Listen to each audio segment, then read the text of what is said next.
Warga di Kelurahan Karanganyar, Kecamatan Sungai Kunjang, Kota Samarinda, Kalimantan Timur digegerkan dengan aksi pembunuhan terhadap dua balita pada Jumat 25 Juli. Belakangan diketahui bahwa pelaku pembunuhan adalah ayah kandung dua balita tersebut.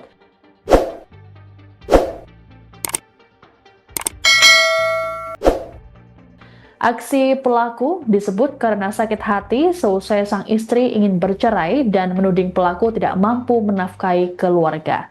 Selengkapnya mengenai informasi ini akan disampaikan oleh jurnalis Tribun Kaltim, Gregorius Agung Salmon. Selamat sore, Gre. Selamat sore, Mbak Siska.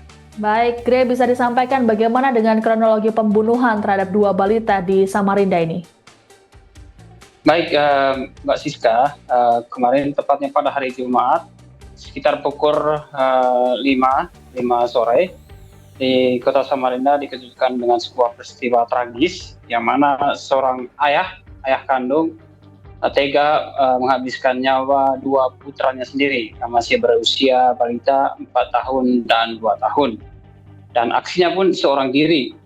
Namun sebelum melakukan aksinya ini, si ayah kandung berinisial W ini masih berusia 24 tahun.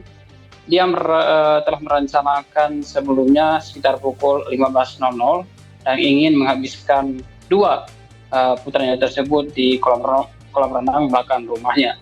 Namun aksinya pun gagal karena dia takut diketahui oleh tetangga di sekitar rumah mereka di jalan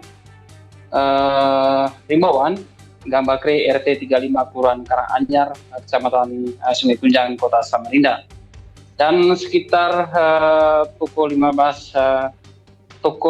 maksud kami, pelaku pun melakukan aksinya dengan mencekik anak keduanya terlebih dahulu berusia 2 tahun dengan cara memekam pelaku menggunakan bantal di kamar tidur, lalu kemudian dibawa ke kamar tengah rumah mereka. Di situ pun untuk memastikan anak keduanya itu benar-benar tidak ada nafasnya, dia pun mengikat sebuah kain di leher anak kedua yang berusia 2 tahun maksud kami.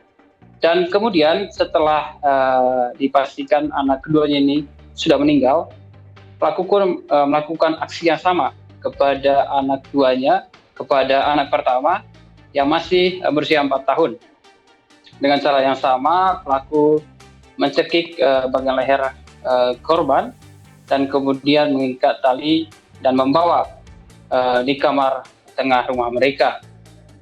Dan kemudian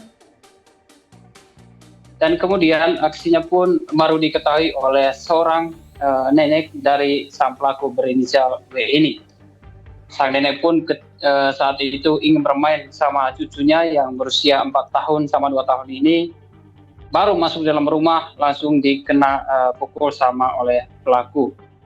Dan tidak hanya dipukul pada punggung bagian belakang, sang nenek pun mendapat kekerasan fisik dengan mencekik bagian leher si nenek tersebut. Si nenek pun langsung teriak dan saat itu karena merasa kasihan sang pelaku, akhirnya tidak jadi bunuh sang nenek. Sang nenek pun akhirnya sempat melarikan diri keluar dari rumah itu dan memberitahukan keadaan di dalam rumah sang pelaku berinisial W ini. Dan masyarakat yang mendengar kejadian itu pun akhirnya mendatangi rumah tersebut dengan kondisi yang sangat panik. Akhirnya mereka menelpon polisi di Polsek Sungai Kunjang, Kota Samarinda. Gitu kan. Baik, Gre, ada informasi yang menyebut bahwa kondisi rumah tangga pelaku jadi pemicu dirinya melakukan aksi pembunuhan ini. Apakah hal tersebut benar, Gre? Baik, rekan Siska, kemarin tanggal 29, Polresta Samarinda, Polsek Sungai Kunjang melakukan gelar perkara dan menetapkan sang ayah sebagai dalang atau pelaku pembunuh terhadap dua putranya tersebut. Dan dari pengakuannya dia, latar belakang dia melakukan aksinya tersebut karena motif ekonomi, di mana 2 bulan terakhir dia tidak bekerja dan dikeluarkan dari perusahaan karena sakit yang dia alami. Kemudian ditekan oleh keluarga dan istrinya meminta untuk cerai. Dan ini adalah alasan sehingga dia memutuskan untuk menghabiskan dua putranya tersebut. Baik, Gri, lalu bagaimana dengan kondisi kejiwaan dari